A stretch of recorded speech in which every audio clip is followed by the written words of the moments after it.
चतुर्थ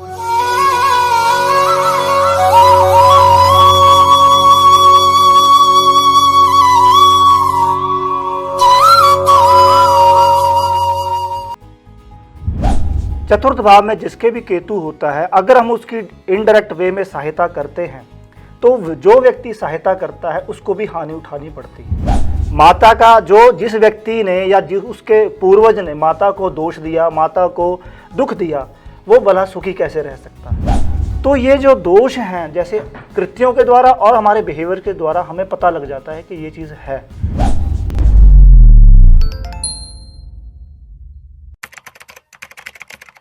नमस्कार, D5 channel Hindi देख रहे दर्शकों का मैं वंदना स्वागत करती हूँ। आज हमारे स्टूडियो में है लाल किताब विशेषज्ञ पंडित पलविंदर वैद्य जी। पंडित जी, आपका बहुत बहुत स्वागत है हमारे इस प्रोग्राम में। धन्यवाद मैम। हमने पिछले एपिसोड में बात करी थी कि लाल किताब में कुछ ऋण होते हैं हमारे ऊपर, उनमें से 2 ऋण की बात करी थी हमने।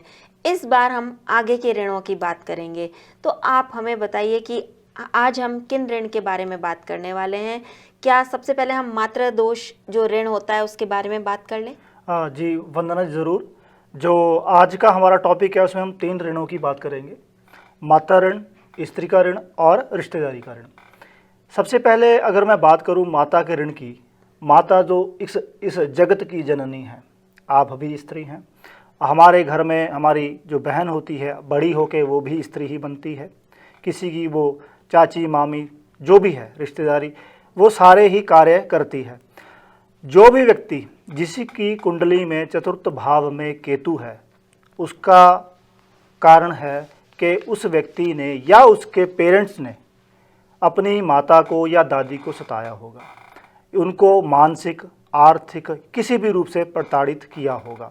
दैट्स वाई उनकी कुंडली में चतुर्थ भाव में केतु है। माता, जैसे मैंने बात कही, जगत की जननी है। मैं भी इस ऋण से डरता हूँ। उसका कारण क्या है? जो मेरे पास कुंडली आती है, लाल किताब का है ये, चतुर्थ भाव में जिसके भी केतु होता है, अगर हम उसकी इनडायरेक्ट वे में सहायता करते हैं तो जो व्यक्ति सहायता करता है उसको भी हानि उठानी पड़ती है। ये मैंने देखा है, प्रैक्टिकली भी देखा है। कारण उसका वही, माता का जिस व्यक्ति ने या उसके पूर्वज ने माता को दोष दिया, माता को दुख दिया, वो भला सुखी कैसे रह सकता है।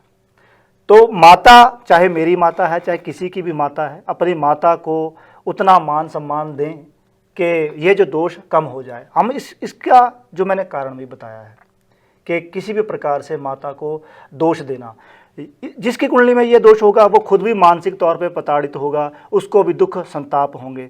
और दूसरी बात, इसकी छोटी सी पहचान है, नदी या कुएं में हम गंदगी डालने लग जाते हैं। एक छोटा सा इसका पहचान है जिसको हम जान सकते हैं कि ये जो दोष है वो कुंडली में व्यापक है, या हम जो पवित्र नदियां हैं उनमें उनको दूषित करने लग जाते हैं। इसका जो अरिष्ट फल है वो क्या है कि मानसिक जो विपत्तियां व्यक्ति के ऊपर आने लग जाती हैं, उसकी संपत्ति के ऊपर असर पड़ता है, शिक्षा के ऊपर असर पड़ता है, उसका जो अपनी माता के साथ व्यवहार है वो गलत होता है। इसका सरल उपाय क्या है? अपनी माता को मान सम्मान, स्त्रियों को मान सम्मान दें, उनको उचित उनकी सेवा करें, और परिवार के जितने भी वंशज हैं उनसे संभाग तौर पे चांदी लेके उसको सोमवार के दिन, जो शुक्ल पक्ष का सोमवार होगा, उसको जल में प्रवाहित करें। चांदी कुछ भी नहीं, 20 रुपए की, 30 रुपए की ले लें, छोटा सा उपाय है। सभी लेके संभाग में अगर 10 व्यक्ति हैं परिवार के, जो चाचा ताऊ, सभी से लेके उसको जल में प्रवाहित करें। ये दोष कम होगा और इसका असर ऐसे ऐसे खत्म हो जाएगा। उनकी जो आगे आने वाली पीढ़ियां हैं उनमें ये गारंटी तौर पे मैं कह सकता हूँ ये दोष बिल्कुल नहीं आएगा, बशर्ते अगर आप अपनी माता को भी उचित मान सम्मान देते हैं। इसकी एकदम से पहचान कैसे की जा सकती है? मतलब बिना कुंडली देखे भी क्या इसकी पहचान की जा सकती है? जी बिल्कुल। असल में क्या है कि लाल किताब बड़ी सटीकता से इस और जाती है। जैसे माता के साथ व्यवहार गलत होना, मानसिक तौर पे उसको बीमारियां होनी, उसका मानसिक संतुलन जो है वो ठीक नहीं होगा। केतु और चंद्र के साथ जो है, चंद्रमा को ग्रहण केतु ही लगाता है। चतुर्थ भाव जो कुंडली का है वो चंद्रमा का है। अगर उसमें केतु आ गया तो ये दोष चल जाएगा। वैसे भी अगर चंद्रमा और केतु का है तो वो जो व्यक्ति मानसिक तौर पे भी उसकी संतुष्टि इस विश्व का कोई भी संसार का व्यक्ति नहीं करवा सकता। जिसकी कुंडली में चंद्र केतु है वो बात अलग है, मैं उसको जस्ट इंटरलिंक कर रहा हूँ। जो माता का ऋण है उसको उतारने के लिए और क्या करना चाहिए, या ऐसा कोई उपाय है जिससे कि माता का ऋण जल्दी उतर सके? जी देखिए, जैसे मैंने ये कहा कि ये सबसे बड़ा ऋण है जो मैं समझता हूँ। इसका जो असर है वो धीरे धीरे कम होगा। सबसे बड़ी बात तो वही सबसे पहले जो मैंने कहा था कि माता को उचित मान सम्मान दें, उनकी सेवा करें, वो जैसी भी हैं। हमारे पहले एपिसोड में भी ये बात चली थी कि माता का जो वो तो संसार की तारणी है, संसार की जगत जननी है, दुर्गे माता हैं, माँ हैं, वो कितने रोल अदा करती है। तो हमें उसका उचित मान सम्मान करना चाहिए, उनकी सेवा करनी चाहिए, उनका व्यवहार जैसा भी हो, हमने अपना कर्तव्य को पूर्ण तौर पे निभाना है। दूसरी बात, ओम नमः शिवाय का जाप, क्योंकि चंद्रमा के अधिष्ठाता जो देव हैं वो महादेव जी हैं, उनका जाप करें। चांदी जो है उसको आप जो है जल में, जैसे मैंने बताया, ये सरल उपाय है, इनको करके आप इस दोष से निवृत्ति पा सकते हैं। इसके बाद आती है स्त्री दोष ऋण की, तो इस बारे में आप क्या बताएंगे? जी देखिए, जैसे बात चली थी पहले भी अभी माता के ऋण की, उसके बाद हम अभी चर्चा करेंगे स्त्री ऋण की। स्त्री क्या है? अर्धांगिनी है व्यक्ति की, और कुंडली का दूसरा और सप्तम भाव जो है शुक्र से प्रभावित होता है। अगर दूसरे और सप्तम भाव में सूर्य हो, चंद्र हो या राहु हो, दैट मीन्स उस व्यक्ति के कुंडली में ये ऋण व्यापत है, उसमें ये दोष है। उसने या उसके पूर्वज ने अपने धर्म पत्नी को उसको उचित मान सम्मान नहीं दिया, या फिर उसका ज़बरदस्ती अबॉर्शन करवाया, ये भी है। ये ट्रेंड चलता आ रहा है। देखिए लाल किताब की कितनी सटीकता है, कितना भव्य उसका उन्होंने पंडित जी ने व्याख्या की है। तो ये जो चीज़ थी उससे हमें पता चलता है कि इस व्यक्ति ने अपनी स्त्री को उतना मान सम्मान नहीं दिया जो ज़रूरी भी है, जो अर्धांगिनी है, जो इस संसार को, उसके परिवार को चलाने वाली है। तो उसकी कुंडली में ये दोष है। इसका कारण भी यही है कि स्त्री की इवन दो हत्या भी हुई होती है, कई बार उसकी इंटेंसिटी होती है, ग्रह जो पड़े हैं वो वहाँ पे निर्बल हैं या नीच भाव के उस भाव में पड़े हैं, नीच राशि के पड़े हैं, तो उसकी इंटेंसिटी उतनी ही ज़्यादा होगी। तो इसका जो पहचान वही होती है कि जो घर में या अगल बगल में जानवर होते हैं, व्यक्ति उनको घृणा की दृष्टि से देखता है, ये एक सिर्फ पहचान है। तो इसका जो अनिष्ट फल क्या होता है कि घर के जो सदस्य हैं, जो मेल मेंबर्स हैं, उनकी बीमारी के ऊपर खर्च ज़्यादा होता है, उनको बीमारियां ज़्यादा लग जाती हैं, और उनके घरों में अचानक से ऐसी विपत्तियां आने लग जाती हैं लाइकवाइज। तो उसके बाद और क्या है, उनके घरों में पैसे की भी हानि होने लग जाती है। इसका सबसे सरल उपाय क्या है? अपनी जो अर्धांगिनी है आपकी, उनको उचित मान सम्मान दें, उनको उनकी सेवा करें, जो भी आप उनके लिए कर सकते हैं, बीइंग अ हस्बैंड, बीइंग और उनके चाइल्ड बच्चे भी कर सकते हैं अपनी माता की सेवा, ताकि अपने अगर बच्चा करेगा तो पिता को भी सहायता मिलेगी उससे। ये ऐड ऑन है, मगर मेन जो फर्ज बनता है वो पिता का बनता है, जिनकी वो अर्धांगिनी है। और वो शुक्रवार के दिन जो 100 स्वस्थ गाय हैं उनको चारा खिलाएं गौशाला में जाके, तो ये जो दोष है ये आहिस्ते आहिस्ते कम हो जाएगा। इस ऋण से जो लोग ऋणी हैं उनको और क्या सावधानियां रखनी चाहिए? सबसे बड़ी बात वही कि आपकी जो वाइफ हैं उनको मान सम्मान, उनकी इज्जत, उनकी ज़रूरतों का ख्याल रखना।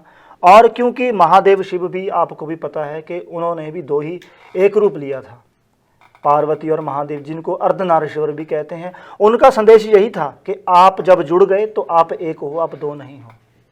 तो आपका फर्ज बनता है कि आप अपने परिवार में इकट्ठे रह के उनको उचित मान सम्मान दे के उनकी सेवा भी करें, और उनका जो उनकी ज़रूरतें, बेसिक जो नीड हैं, जो आपके घर को भी चलाती है, उनकी ज़रूरतों को भी समझें, उनकी जो मेंटालिटी है उनको भी समझें, और उनकी जो उनकी जो सोच विचार है उसको अपना के अपने परिवार में खुशियां लहरा सकते हैं। क्योंकि स्त्री जो लक्ष्मी की भी कारक होती है।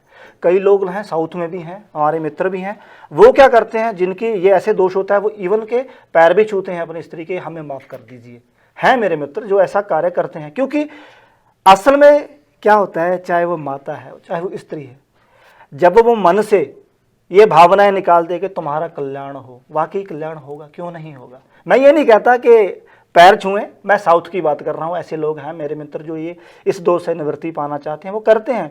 या फिर वो वही बात कि चल भाई तुम बैठो, आज तुम्हारे लिए चाय मैं बनाता हूँ, आप बैठिए, या आप बैठिए कपड़े मैं आपके ले आता हूँ, या आप बैठिए आज क्या हम बाहर घूमने चलते हैं। ये छोटी छोटी बातें जिससे एक स्त्री को खुशी होती है, उनको नए नए कपड़े दिलाने, या फिर उनका छोटी छोटी लिपस्टिक वगैरह देनी, या शुक्रवार के दिन आप जो है मंदिर में दही का दान कर सकते हैं 10-20 रुपए का, आप देसी घी का दान कर सकते हैं, आप इवन के कॉटन का भी दान कर सकते हैं। कहीं पे भी आप जो है कॉटन का जो कपड़ा है वो भी एक विवाहिता स्त्री को दे सकते हैं अपनी इच्छा के अनुसार। देखिए कितनी सरलता है, कितने सरल उपाय हैं, किसी को भी दे दें तो इस ये जो दोष है आहिस्ते आहिस्ते कम हो जाएगा। अब हम बात करेंगे रिश्तेदारी की। तो रिश्तेदारी दोष ऋण जिनकी कुंडली में होता है तो उन्हें क्या करना चाहिए?